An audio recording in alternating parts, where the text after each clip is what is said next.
हाँ everyone, Harsh Bhagat this side. और आज का जो टॉपिक है वो है आरएसआई डाइवर्जेंस। लास्ट वीडियो में हमने आरएसआई के बेसिक्स के फाउंडेशन की बात करी थी। आज मैं थोड़ा सा एडवांस में जाने वाला हूँ, डाइवर्जेंस के बारे में बात करने वाले हैं। किस टाइप के मार्केट के अंदर डाइवर्जेंस होते हैं। डाइवर्जेंस भी बहुत टाइप के होते हैं, हर तरफ आपको डाइवर्जेंस मिलते हैं, लेकिन उसमें से स्ट्रॉन्ग कौन सा और वीक कौन सा है, कैसे पहचाने, ये सारी चीजें आज की हम वीडियो के अंदर डिस्कस करने वाले हैं। तो सबसे पहले हम बात करते हैं कि आरएसआई डाइवर्जेंस होता क्या है।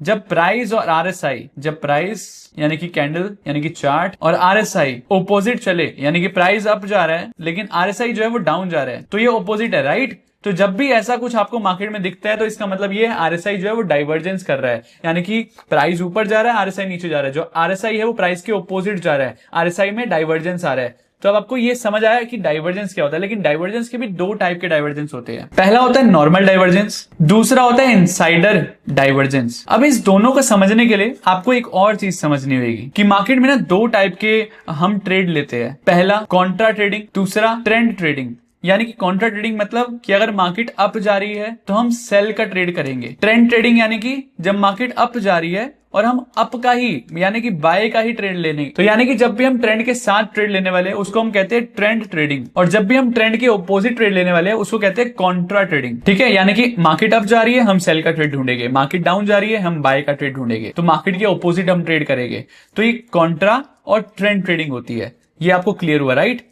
अब जो नॉर्मल डाइवर्जेंस है ना वो होता है कॉन्ट्रा ट्रेडिंग, यानी कि अगर मार्केट ऊपर जा रही है तो हम यहाँ पर ढूंढेंगे एक डाइवर्जेंस जिससे हम मार्केट को सेल कर पाए। मार्केट नीचे जा रही है तो हम ढूंढेंगे एक डाइवर्जेंस जिसके अंदर हम मार्केट को बाय कर पाए। लेकिन जो इनसाइडर ट्रेडिंग होती है ना, इनसाइडर ट्रेडिंग जो होती है वो हमें हेल्प करती है ट्रेंड के साथ ट्रेड लेने में। यानी कि अगर मार्केट ऊपर जा रही है तो हमें ये हेल्प करता है कि मार्केट में अब और कितना मार्केट ऊपर जाएगी, मार्केट में बाइंग ऑलरेडी है और बाइंग कैसे आएगी और कब आएगी, तो वो हमें आइडेंटिफाई करने में हेल्प करता है इनसाइडर आरएसआई डाइवर्जेंस। और जो नॉर्मल डाइवर्जेंस होता है ना वो हमें कॉन्ट्रा ट्रेडिंग में हेल्प करता है, जो कि मैंने आपको ऑलरेडी बताया कि यानी कि ट्रेंड के ऑपोजिट ट्रेड लेने में। अब जो नॉर्मल डाइवर्जेंस होते हैं उसके भी दो टाइप के डाइवर्जेंस होते हैं। एक होता है बुलिश डाइवर्जेंस, एक होता है बियरिश डाइवर्जेंस। बुलिश डाइवर्जेंस के अंदर क्या होता है, यहां पर एग्जाम्पल से समझना आप। ए पॉइंट यहां पर अगर आप प्राइस का देख रहे हो और जो बी पॉइंट है वो ए से नीचे है, यहां पर लोअर लो बना रहा है। ठीक है, प्रीवियस लो से नीचे है अगला लो, तो यहां पर प्राइस जो है वो ए पॉइंट से बी पॉइंट में नीचे आया है। लेकिन आरएसआई अगर देखोगे आप तो बी पॉइंट जो है वो ए से ऊपर है। अब देखो प्राइस नीचे जा रहा है लेकिन आरएसआई ऊपर क्यों जा रहा है, इसका मतलब ये है कि जो प्राइस का जो स्ट्रेंथ था ना, यहां पर जो स्ट्रेंथ है प्राइस की बाइंग जो है वो कम है, यानी कि मार्केट नीचे जा रही है, यानी कि सेलर स्ट्रांग है। लेकिन वो असल में स्ट्रांग है क्या, नहीं है। रीजन कि आरएसआई जो वो अपोजिट जा रहा है। आरएसआई बोल रहा है कि जो स्पीड थी ना, जो स्ट्रेंथ थी जो सेलर्स की, यहां पर जो सेलिंग मार्केट नीचे है तो सेलर्स की जो स्ट्रेंथ थी वो कम हो रही है। आरएसआई रिजेक्ट कर रहा है, आरएसआई अपोजिट जा रहा है। तो यहां पर हमें पहली चीज क्या समझ आई कि मार्केट जब नीचे जा रही है और आरएसआई ऊपर जा रहा है, इससे हमें यह पता चला कि मार्केट के अंदर जो ट्रेंड है वो स्ट्रांग नहीं है।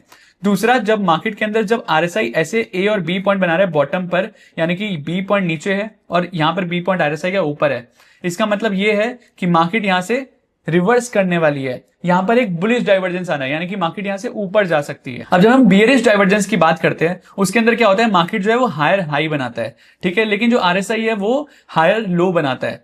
जो प्रीवियस वाला जो हमारा हाई है वो अगले वाले से नीचे है और अगला वाला ऊपर है, यानी कि बी पॉइंट जो वो ऊपर है, आरएसआई का जो बी पॉइंट है वो नीचे है। इसका मतलब ये है कि प्राइस ऊपर जा रहा है बट आरएसआई नीचे जा रहा है। इसका मतलब बायर्स जो है वो वीक हो चुके हैं और मार्केट यहां से रिवर्स कर सकती है। अब मार्केट के अंदर ना बहुत सारे टाइप के डाइवर्जेंस बनते हैं, हर थोड़ी देर बाद डाइवर्जेंस बन जाते हैं। तो कैसे जाने की जो डाइवर्जेंस है वो स्ट्रॉन्ग है या फिर वीक, उसको हम जानते हैं फर्स्ट कैंडल्स रूल से। यानी कि जितनी कम कैंडल होगी आरएसआई के ए और बी पॉइंट के बीच में, उतनी जो है हमारा जो आरएसआई का डाइवर्जेंस है वो स्ट्रॉन्ग होता है। एग्जांपल के साथ समझाऊंगा, डोंट वरी, सिर्फ यहां पर फोकस करो। अभी जितना हमारा जो ए और बी पॉइंट के बीच में कैंडल स्टिक जो है वो ज्यादा रहती है, उतना जो है आरएसआई डाइवर्जेंस जो है वो वीक होता है। यानी कि जितना कम कैंडल का डाइवर्जेंस उतना ज्यादा स्ट्रॉन्ग, जितना ज्यादा कैंडल का डाइवर्जेंस उतना ज्यादा वीक। तो ये जो है आप समझो ध्यान से। दूसरा, जो आरएसआई होता है वो हमारे को क्लोजिंग बेसिस पे ही सब कुछ बताता है, यानी कि हमें वेट करना है जब तक कैंडल क्लोज नहीं हो जाती, हमें कूदना नहीं है।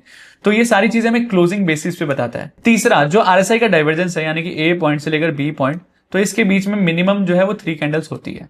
यानी कि 3 कैंडल से जो है कम डाइवर्जेंस नहीं हो सकता। आप खुद सोचो, मार्केट ऐसे गई 1 कैंडल, फिर मार्केट यहां पर आई 2 कैंडल, फिर मार्केट ने यहां पर टॉप बनाया 3 कैंडल। तो 3 कैंडल के बिना तो मार्केट में डाइवर्जेंस हो ही नहीं सकता।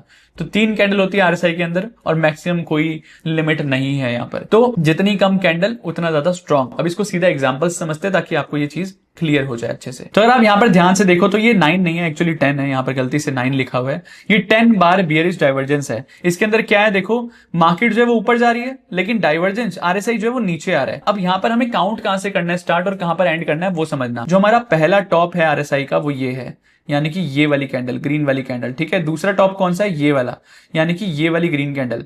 तो इस टॉप से लेकर इस टॉप के बीच में कितनी कैंडल है वो काउंट करते हैं। 1 2 3 4 5 6 7 8 9 एंड 10। तो ये 10 कैंडलस्टिक का है और इसका मतलब ये है कि जो ये आरएसआई का जो डाइवर्जेंस है वो कम स्ट्रांग है। मार्केट में मूव तो आया लेकिन इसके बाद मार्केट साइडवेज हो गई। तो ये जो आरएसआई का जितनी ज्यादा कैंडल उतना कम स्ट्रांग हमारा आरएसआई का डाइवर्जेंस। अब नेक्स्ट एग्जांपल पे बढ़ते हैं। अब यहां पर देखो पहला पॉइंट ये रहा और दूसरा पॉइंट जो है वो ये रहा। अब इस पॉइंट से इस पॉइंट के बीच में कितनी है, 1 2 3 4 5। तो ये 5 बार बुलिश डाइवर्जेंस है, तो कम है। इसके बाद मूव देखो कितना तगड़ा आया है। मार्केट के अंदर 17,000 से 18,600 19,000 मार्केट चली गई है। So this is the power of RSI divergence. उसके बाद यहां पर क्या है, बिल्कुल छोटा सा, बहुत पावरफुल है। ध्यान से देखो कितना पावरफुल है ये। एक हमारा ये हाई एंड दूसरा हाई ये। तो यहां पर क्या है, मार्केट जो है वो ऊपर ही है लेकिन आरएसआई नीचे जा रहा है। तो पहला ये डाइवर्जेंस है, दूसरा कितने बार का, कितने कैंडल्स का डाइवर्जेंस है, 3 कैंडल का डाइवर्जेंस है। तो यहां पर स्ट्रेंथ देखो क्या हुआ, मार्केट के अंदर 1300 से मार्केट 1100 पहुंचा दी। तो this is the power of low candlestick formation RSI divergence. अब गाइस मुझे काफी डाउट आए फर्स्ट सेशन के अंदर कि आरएसआई को हमें क्या सेटिंग रखनी है क्या नहीं रखनी है, तो उसके ऊपर भी थोड़ी बात कर लेते हैं। तो हमारे को कोई भी सेटिंग नहीं छेड़नी है, जो भी आरएसआई हमारा है वहां पर हमारे को उसको ही फोकस करना है। लेकिन इसके अंदर अगर आपको चेंज करना भी है तो क्या कर सकते हो अभी के लिए आप, पहला तो आरएसआई बेस्ड एमए हम यूज नहीं करते हैं, हमें सिर्फ आरएसआई की लाइंस चाहिए। इसके बाद यहाँ पर आप 60 कर सकते हो और इसको आप 40 कर सकते हो ताकि आपको 60 और 40 के रेंज आ जाए।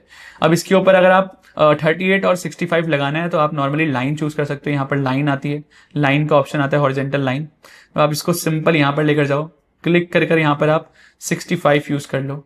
65 यहाँ पर 65 पे लग गई वो, ठीक है। अब दूसरी लाइन लो, क्लिक कर कर यहाँ पर लो और उसके बाद यहाँ पर 38 लिख दो। अब वो 38 पे लग गई। अब यहाँ पर इसकी पावर दिखा देता हूँ आपको, आरएसआई डाइवर्जेंस तो मैंने एग्जांपल दिखा दिया, अब लाइव एग्जांपल भी दिखा देता हूँ ताकि आपको और ज्यादा जो है यहाँ पर कॉन्फिडेंस बढ़े। कल की परसों की मार्केट का ही दिखा देता हूँ मैं ताकि आपको और ज्यादा समझ आए आसानी से। अब देखो मार्केट के अंदर क्या है, मार्केट जो है वो लगातार एक रेंज में थी, रेंज में फंसी हुई थी, राइट। लेकिन यहाँ पर क्या था, मार्केट के अंदर मार्केट आरएसआई लगातार ऊपर जा रही थी।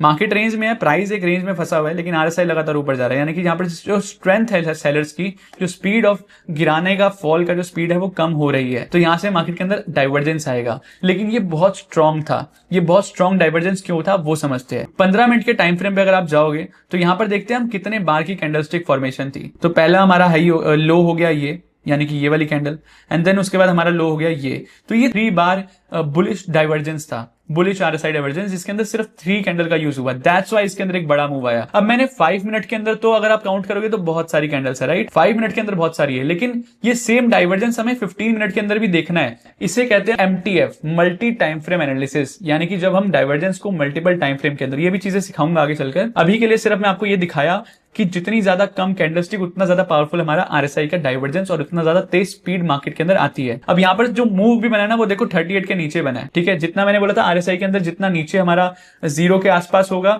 या फिर 80 के आसपास होगा उतना तेज मूव आएगा। दैट्स वाई यहाँ पर तेज मूव देखने को मिला। सेकंड, यहाँ पर कैंडलस्टिक फॉर्मेशन जो है वो भी कम थी। दैट्स वाई यहाँ पर जो है और तगड़ा जो है यहाँ पर मूव देखने को मिला। आई होप आपको सारी चीजें अब क्लियर हो गई होगी। मैंने लाइव भी दिखा दिया कैसे हमें लगाना है आरएसआई, एंड इसके बाद भी कोई डाउट रहेगा तो आई एम हियर, ठीक है, आप पूछ सकते हैं। एंड मिलते हैं नेक्स्ट वीडियो के अंदर।